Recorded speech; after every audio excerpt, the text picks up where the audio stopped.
विद्यार्थियों, हमने अपने पिछले लेक्चर में गायन के ग्वालियर घराने के बारे में विस्तृत चर्चा की थी। आज हम घरानों की श्रृंखला में ही भारत के शास्त्रीय गायन के क्षेत्र में सुप्रसिद्ध घराना आगरा घराने के बारे में विस्तृत चर्चा करने जा रहे हैं। आगरा घराना भारत का सुप्रसिद्ध घराना है। ये घराना मूलतः ध्रुपद और धमार गायकों का घराना रहा है।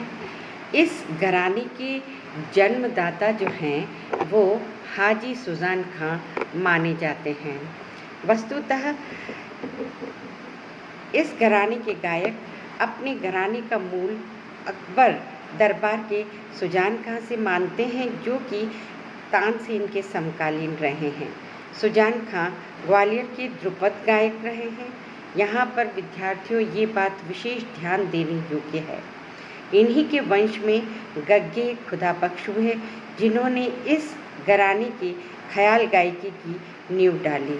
इन्होंने स्वयं ग्वालियर घराने के संस्थापक तथा लखनऊ घराने के प्रसिद्ध कलाकार नत्थन पीर बख्श से तालीम पाई थी। आगरा घराने ने अपनी निजी विशेषताओं के कारण एक स्वतंत्र एवं सर्वमान्य स्थान प्राप्त किया था। हाजी सुजान जो थे वो ग्वालियर के सुप्रसिद्ध ध्रुपद गायक रहे हैं और ख्याल गायकी का आरंभ इन्होंने बहुत ही शुरुआत में कर लिया था। ख्याल गायकी का जो खुदाबख्श ने प्रारंभ किया था वो अपने आप में एक नए ख्याल गायन के घराने की नींव डाल पाए थे। अब हमें इस बात का ध्यान रखना चाहिए कि इसके ख्याल गायन पर भी ध्रुपद धर्मा की नोम-तोम और लयकारी का स्पष्ट प्रभाव देखा जा सकता है। इस घराने की विशेषता लयकारी के साथ ही बोल अंग के विस्तार में भी है। चीज़ के बोलों के साथ पलटों की बढ़त करना तथा ताल के विभिन्न खंडों से तान की उपज शुरू करना इस घराने की अपनी विशेषता रही है। इस घराने के गायकों के स्वरों का लगाव गहरा और बुलंद होता है। ध्रुपद की परंपरा के कारण इसकी गायकी में भी आरंभ से ही विभिन्न लयों में नोम-तोम करने की प्रथा प्रचलित रही है। यहाँ पर ये बात ध्यान देने योग्य है कि क्योंकि ध्रुपद भी ज़ोरदार खुली आवाज़ का गायन है और नोम-तोम का प्रयोग उसका एक अभिन्न अंग होता है। इसी दृष्टि से क्योंकि ये घराना ध्रुपद की परंपरा से जुड़ा रहा, अतः इसकी ख्याल गायकी में भी प्रारंभ से ही विभिन्न लयों के साथ नोम-तोम करने की प्रथा विद्यमान रही है। इस घराने के धुरंधर गायकों ने शास्त्रीय गायन के क्षेत्र में अपना विशेष स्थान प्राप्त किया है और भारतीय शास्त्रीय संगीत को अपने गायन प्रतिभा से एक विशेष स्थान प्रदान किया। इस घराने के जो गायक रहे हैं उसमें उस्ताद नत्थन खां साहब, उस्ताद फैयाज़ खां साहब, विलायत हुसैन साहब, जगन्नाथ बुआ पुरोहित, पद्म भूषण डॉक्टर रतांजकर साहब, यूनुस हुसैन खां साहब तथा और भी अनेक नामी गिरामी घराने से संबंधित गायक रहे हैं।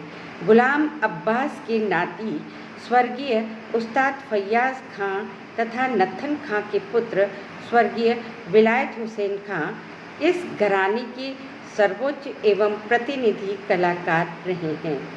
ये दोनों अच्छे वाद्यकार भी थे। विद्यार्थियों, आपको पता है वाद्यकार किसको कहते हैं? वाद्यकार अर्थात जो शास्त्रीय संगीत के शास्त्र पक्ष और कला पक्ष यानी कि प्रयोग पक्ष और सिद्धांत पक्ष दोनों का ज्ञाता हो, वही कुशल वाद्यकार कहलाता है। इस दृष्टि से विलायत हुसैन खां जो थे वो बहुत ही अच्छे वाद्यकार भी रहे हैं। इस घराने में प्रायः इन्हीं गायकों के द्वारा निर्मित बंदिशों का भी प्रचलन रहा है और इनकी बंदिशें आज भी गाई जाती हैं। उस्ताद फैयाज़ खां साहब ध्रुपद, धमार, ख्याल, ठुमरी, कव्वाली जैसे सभी प्रकारों के कुशल गायक रहे हैं। इनके नाना साहब गुलाम अब्बास खां रंगीले घराने के थे।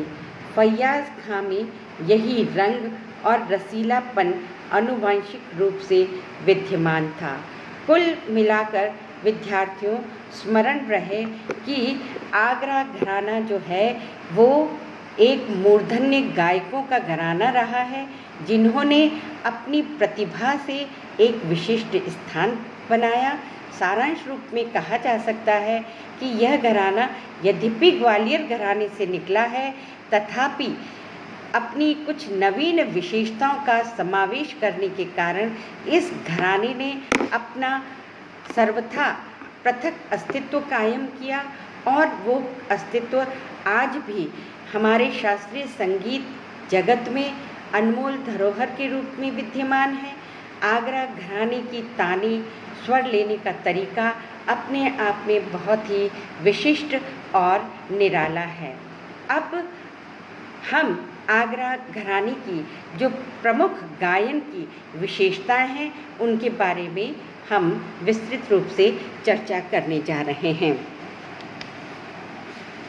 विद्यार्थियों, जैसा कि हमने आपको स्पष्ट किया है कि आगरा घराना जो था उसकी वंश बेली में धुरंधर गायक रहे। अब आखिर वो कौन से तत्व थे जिन्होंने इस घराने को भारतीय शास्त्रीय संगीत में एक नवीन आयाम प्रदान किया।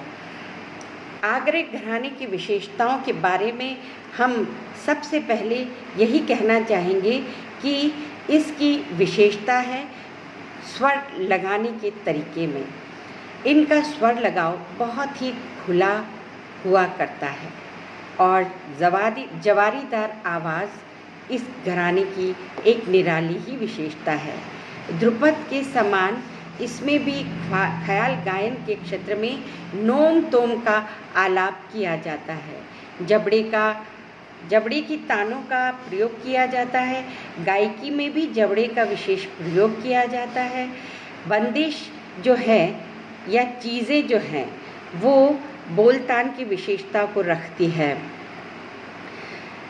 ख्याल के समान ही ध्रुपद, धमार और ठुमरी में प्रवीणता, लय, ताल पर विशेष अधिकार इस घराने के गायकों की अपनी एक अलग ही विशेषता है। स्वरोच्चारण की विशिष्ट ढंग और चीज़ें बंदिश गाने का इस घराने की अपनी एक अलग ही तरीका या कहना चाहिए अलग ही स्वरूप अपने आप में बहुत ही प्रतिष्ठा प्राप्त है। आगरा घराने के गायक लंब बाट का अंग बड़ा आकर्षक रूप से लेते हैं। आगरा घराने की गायकी में लय बाट का अंग आकर्षक होने के साथ ही चमत्कृत कर देने वाला भी होता है। आगरा घराने की गायकी में वाद्यों का अनुपातिक सम्मिश्रण भी होता है। बंदिश भी है, राग की शुद्धता, कलाकारी है, साथ ही इसमें जो कहना चाहिए स्वर सौंदर्य, जो सूक्ष्म स्वर सौंदर्य है वो इस घराने के गायकों की अपनी एक विशिष्टता रही है। मींड, गमक का विचित्र प्रयोग, क्योंकि जैसा कि हमने बताया है कि ये घराना ग्वालियर घराने से ही निकला है, अतः इसमें मींड के साथ ही गमक का उचित प्रयोग एवं स्वर तथा लय दोनों ही आपस में अभूतपूर्व संगम को रखते हैं। इन्हीं सब विशेषताओं से इस घराने का अपना नवीन उदय हुआ। योग्य शिष्य मिले जिन्होंने इन विशेषताओं में चार चांद लगाए। श्रोता भी उचित मात्रा में मिले, क्योंकि दमदार गायकी थी और चमत्कृत कर देने वाली शैली थी, अतः ये गायकी श्रोताओं को सदैव से ही प्रभावित करती रही है। इस घराने ने बहुत यश फैलाया और खूब प्रसिद्धि प्राप्त की। आज भी ये घराना जो है वो अपनी प्रतिष्ठा को रखता है। धन्यवाद।